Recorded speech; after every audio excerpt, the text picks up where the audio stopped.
In the bustling terminal of Dallas-Fort Worth International Airport, a single gunshot shattered the morning calm. It wasn't just any shot, it came from a uniformed officer's service weapon, aimed at an unarmed woman who had done nothing more than ask a simple question. The bullet tore through her sleeve, grazing her arm and sending a spray of blood across the tiled floor. Chaos erupted as travelers dove for cover behind suitcases and benches. But the woman didn't scream or collapse. Instead, she straightened up, her face a mask of controlled fury, and stared down the trembling officer. "You've just fired at a federal judge," she said, her voice steady as steel. "I advise you to lower that weapon now." That woman was Judge Elena Thompson, a 52-year-old African-American jurist known in legal circles for her unyielding commitment to civil rights. She wasn't traveling with an entourage or flashing her credentials that day. No, Elena had chosen to fly like any ordinary passenger, blending into the crowd to test a hunch that had been gnawing at her for months. Her brother-in-law, a retired teacher from Houston, had been humiliated during a routine security check at this very airport, patted down aggressively in front of his family. All because, as he put it, "I looked like I didn't belong in first class." Elena, serving on the United States Court of Appeals for the Fifth Circuit, had heard too many stories like his. She decided to see for herself how the system treated people who didn't have the privilege of power. The officer, Daniel Hayes, a 45-year-old veteran of airport security with a reputation for being vigilant, stood frozen, his gun still pointed vaguely in her direction. Sweat poured down his face as the reality sank in. Around them, the terminal came alive with the buzz of cell phones recording every moment. A young man in a cowboy hat, waiting for his flight to Austin, held his phone high. "Did that TSA guy just shoot a lady for nothing?" he whispered into his live stream, his voice cracking with shock. Elena ignored the pain radiating from her arm. Blood dripped steadily, but she held her ground. "I'm unarmed," she announced clearly, addressing not just Hayes but the gathering crowd. "I followed every directive. So tell me, Officer Hayes, what made you pull the trigger?"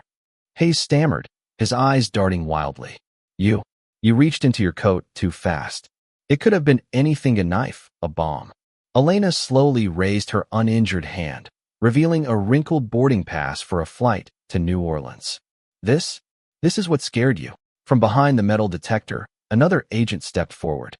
Michael Turner, a 28-year-old newcomer to the team, his hands shaking but his resolve firm.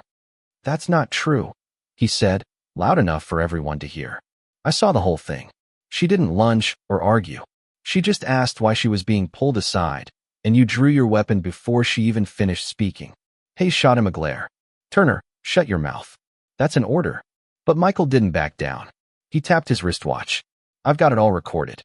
The way your tone changed, like you thought no one was watching." The terminal was electric now. Paramedics rushed in, but Elena waved them off momentarily. "Not yet," she said. "First, secure every camera feed, every statement. Nothing gets lost or edited."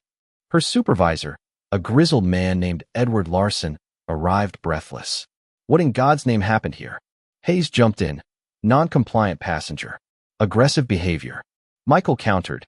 "She was holding a ticket. That's all." Elena exhaled, the adrenaline fading into a sharp ache. She hadn't intended to reveal her identity so dramatically, but there was no choice now. "My name is Judge Elena Thompson," she declared. "I sit on the Fifth Circuit Court of Appeals, and you've just turned this airport into a federal courtroom." Gasps rippled through the crowd. Larson's face drained of color. Elena fixed her gaze on Hayes. "Officer, you're about to learn that rights aren't optional, they're enforceable." 6 hours earlier, Elena had left her modest home in Arlington, Texas, dressed in slacks, a simple blouse, and a light jacket, nothing to suggest her status. She carried a briefcase filled with legal briefs on discrimination cases, but no badge, no escort. Her plan was simple. Experience the security process as an everyday black woman in her 50s, the kind who might remind officers of their mothers or aunts, yet still face suspicion. In recent weeks, she'd tested similar setups at airports in Chicago and Atlanta. Subtle delays, extra questions about her ID, lingering glances at her attire. Nothing overt, but enough to confirm the biases she'd studied in courtrooms for decades. Dallas-Fort Worth was supposed to be the final test, but Officer Hayes changed everything. Back in the terminal, As medics finally bandaged her wound, Elena activated a protocol she designed years ago for constitutional emergencies. She called her contacts at the Department of Justice, demanding an immediate forensic team. Across the airport, in a Stark office, Hayes sat with his union rep and a lawyer, his leg bouncing uncontrollably.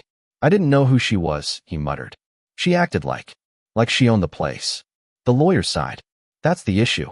You saw a black woman with confidence and assumed threat." Michael Turner, meanwhile, paced outside the break room, his badge revoked. Before they confiscated his watch, he'd uploaded the video to a secure server and sent it to a friend, a reporter named Alex Rivera, who specialized in uncovering government overreach. Alex, working from a coffee shop in downtown Dallas, watched the footage repeatedly. Frame by frame, Elena's hands empty, Hayes drawing prematurely, the shots fired without provocation. He cross-referenced her judicial bio-champion of equal protection, author of opinions cited in Supreme Court cases. "They messed with the wrong person," Alex whispered, hitting publish on his article. In the medical bay, Elena met Dr. Linda Harris, the hospital's chief physician, who arrived personally. "This is outrageous," Dr. Harris said, her voice laced with shared anger. As a black woman in her 60s, she'd seen her share of injustices, her own son pulled over repeatedly for driving while successful. Elena nodded. "Document everything, not just the wounds, but for court." Dr. Harris agreed.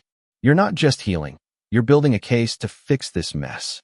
Hayes's world crumbled as Alex's article went viral. Shares skyrocketed, networks picked it up. In his interrogation, the lawyer warned, "You didn't shoot a nobody. You shot a judge whose rulings have shaped civil rights law." Hayes paled. "What now? You face charges, and she rewrites the rules." That evening, Elena received calls from fellow judges offering support. Texts poured in, "Standing with you." She drafted an emergency hearing request, not just for personal justice, but to scrutinize the entire security framework. Michael called her. "There's a pattern with Hayes-buried complaints, biased training. I have proof." Elena smiled faintly. "Testify tomorrow. We'll expose it all." The next morning, Elena stood before her mirror, the bandage stark against her skin. Her phone rang. The Attorney General. "We're investigating." Elena cut in. "No, I am. Emergency hearing today." The AG protested. "You can't preside over your own case. Watch me." In Hayes's home, notifications flooded his phone. Threats, support, interviews. His wife, Sarah, confronted him. Was it really about race? Hayes deflected, but deep down, he knew. Elena's poise had triggered something primal, a fear of authority challenged by someone who didn't look the part. The Dallas federal courthouse overflowed with crowds by dawn. Protesters waved signs, "End airport injustice," clashing with "Support our officers." Inside, Elena entered in robes, commanding silence. This hearing examines the shooting and the system's constitutional failings. Testimonies began. Michael detailed racial profiling. Black passengers get extra scrutiny. Hayes's motto, "Compliance means fear." He presented emails, reports 17 complaints against Hayes, all dismissed. The room murmured. Dr. Harris testified. "Shots aimed to kill. This is systemic violence." Supervisor Larson admitted ignoring biases. Informal talks, nothing more. Alex Rivera revealed nationwide patterns. For 137 cases, biased training audio playing. Trust instincts over PC nonsense. Agent Sarah Chun from the FBI exposed cover-ups, deleted footage, scattered witnesses, a prior Hayes shooting hushed up. Then Hayes took the stand. Under Elena's gaze, he cracked. "You seemed superior, not scared enough." The confession ignited the room. "I saw a black woman who didn't defer." Elena, and that justified bullets? Recessing briefly, Elena faced pressure but stood firm, supported by peers. Her ruling, this isn't isolated. Officer Hayes guilty of assault. The agency guilty of systemic violations. She ordered suspensions, oversight, new training, an oversight board, and the Thompson Standard, constitutional benchmarks for all federal interactions. Chaos ensued. Arrests for tampering, cheers from activists. Hayes was fired, charged.